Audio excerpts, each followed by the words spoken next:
Some people feel true peace the moment they close the door behind them. The world can wait. The moment the lock clicks, the chaos outside pauses, and everything that demanded their attention fades into the background. Maybe it's you. Maybe you know someone like this. That feeling isn't laziness. It isn't fear. It isn't a failure to engage with life. It's something deeper, something quieter, something most people who thrive on constant activity will never fully understand. It's the relief of being exactly where you want to be, doing exactly what feels right without needing to explain, justify, or pretend. Most people assume that choosing solitude is a sign that something is wrong, that staying home means you're antisocial, depressed, missing out, or wasting your precious time. But psychology tells a very different story. For those who genuinely prefer being home, the choice isn't avoidance, it's alignment. It's a way to finally exist in a space where the nervous system can relax, where energy isn't constantly drained by performance or social monitoring, where the person can simply be themselves. The staying home doesn't happen because they dislike the world. It happens because home is where they feel most like themselves. It's where they can focus on what truly matters to them.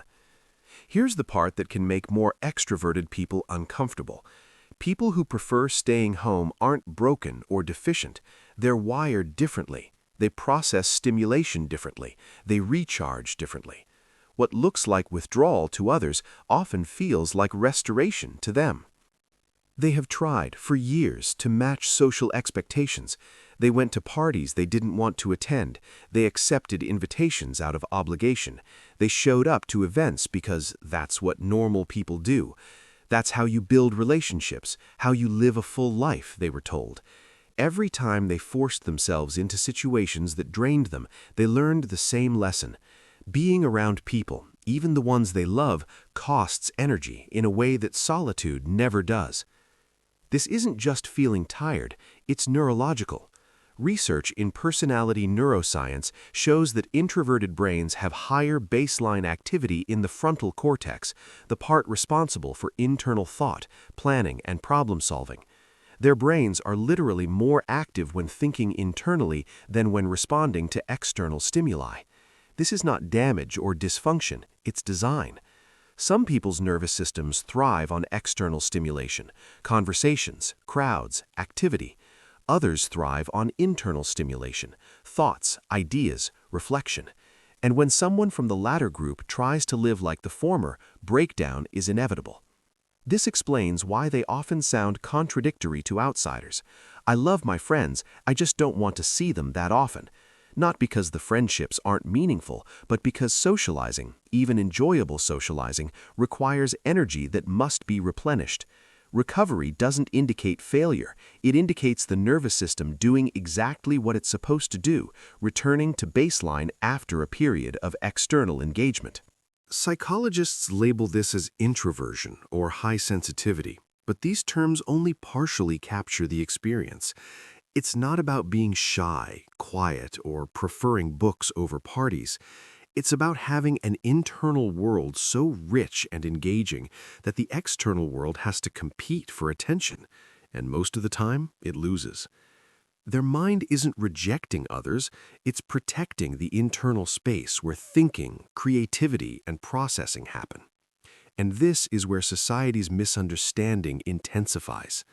Staying home is often framed as a consolation prize, the default when nothing better is available. But for those who genuinely prefer it, home isn't a fallback, it's the presence of what they truly value. Control over environment, noise, stimulation, and schedule. Freedom to follow their own rhythms without adjusting to someone else's energy or expectations.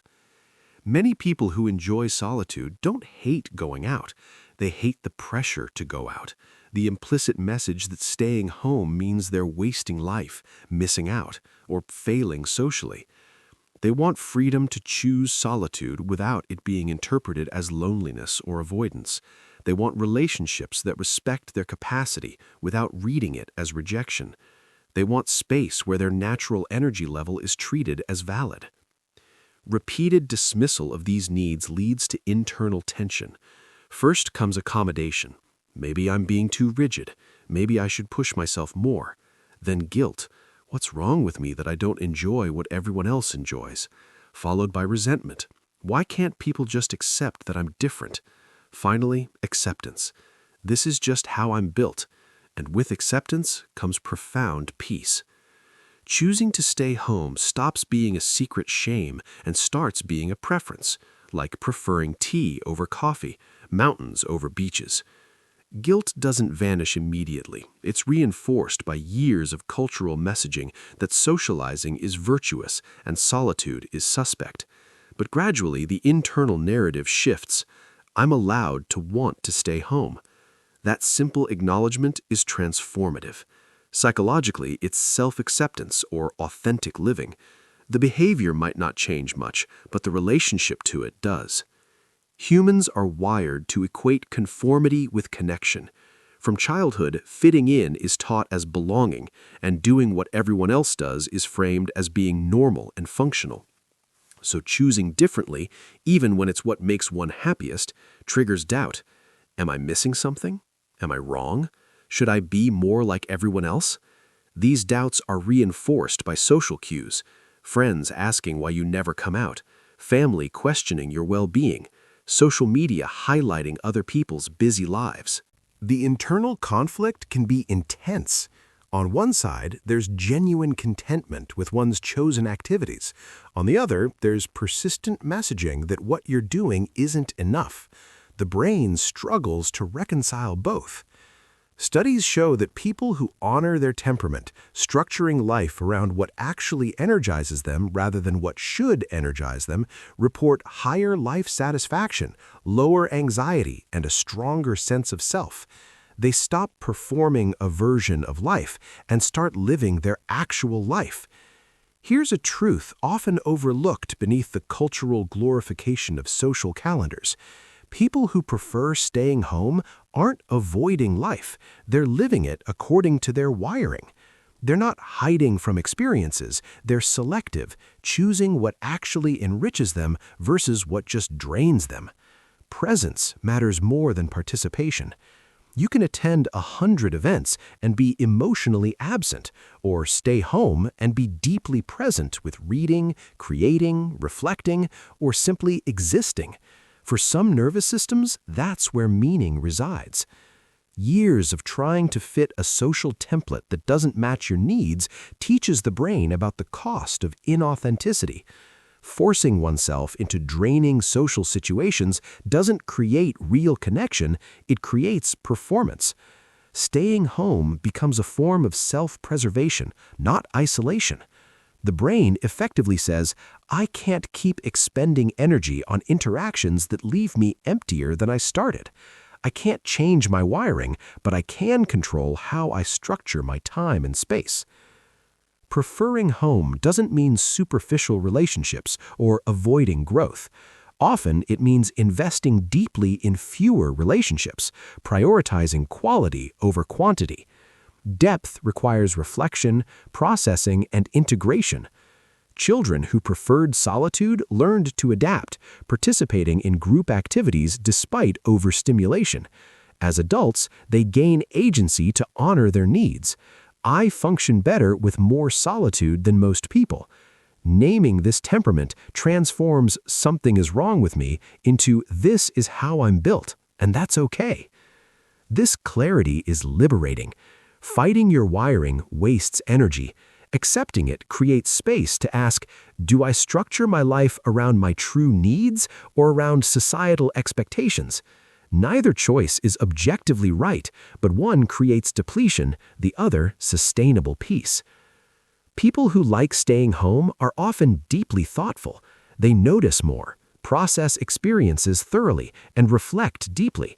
Shallow engagement requires no recovery. Deep processing does. Their need for solitude doesn't disappear after acceptance. It simply stops being pathologized. Many redirect quiet time into meaningful pursuits, creative projects, intellectual exploration, skill development, or spiritual practice. It's not avoidance, it's intrinsic motivation. They engage in what they love for its own sake, not for approval. Those who embrace solitude develop richer internal lives, greater self-awareness, and a stronger capacity for self-entertainment. Time alone doesn't feel empty, it feels full in a different way than for extroverted people. The only challenge can be the loneliness of feeling misunderstood. Even when solitude is fulfilling, repeated questioning by society, friends, family, culture can sting. Psychology suggests something profound. Staying home can be the most honest way to honor your wiring. Not every personality is built for constant external engagement. Not every fulfilling life looks social. Differences in energy processing, stimulation tolerance, and meaning-seeking are real, and forcing oneself into conformity creates chronic stress. There's a myth that growth requires constantly pushing beyond comfort zones. For those who prefer solitude, growth often looks different. Trusting your own needs, structuring life around what actually works, and distinguishing genuine growth opportunities from draining obligations. Internal, quiet growth, the kind that happens without social validation, is often more sustainable than external performative growth. The psychology of people who prefer staying home isn't about avoidance, it's about alignment. Aligning your life with your wiring, energy, and what brings you peace. Most people who prefer solitude have spent years trying to be more social. They wanted to enjoy parties and crowds. But staying home wasn't a failure. It was the discovery that their version of a full life looks different. Once that difference is accepted, everything changes. Quieter than the world expects, fuller than it appears. Not wrong, just honest.